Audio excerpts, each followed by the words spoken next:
വേടൻ പോകുന്ന പരിപാടിക്ക് 25,000 പേര് പങ്കെടുക്കുന്നുണ്ട്.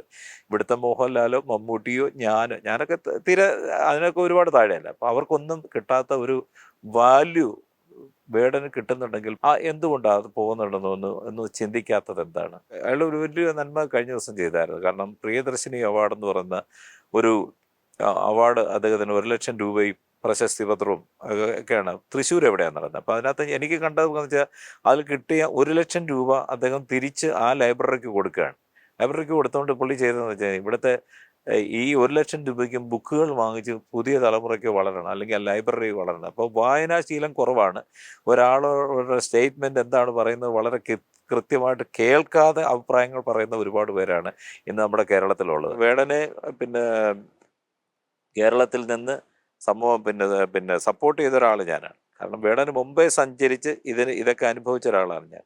അപ്പോൾ അതുകൊണ്ട് എൻ്റെ ആശയവും വേടൻ്റെ ആശയവും ഒക്കെ സെയിം തന്നെയാണ്. പ്രിവിലേജ് എന്ന് പറയുന്ന സംഭവമുണ്ട്. ആ പ്രിവിലേജ് എല്ലാവർക്കും വേണ്ടേ? ആ പ്രിവിലേജ് ചില ജാതിക്കാർക്കും ചില നിറക്കാർക്കും ചില ഉന്നത ആൾക്കാർക്ക് മാത്രം മതിയോ? ഈ റിയാലിറ്റി ഷോയിലും അവാർഡ് നൈറ്റിലും ഒക്കെ നമ്മൾ കാണുന്ന ഒരേ മുഖങ്ങളല്ലേ?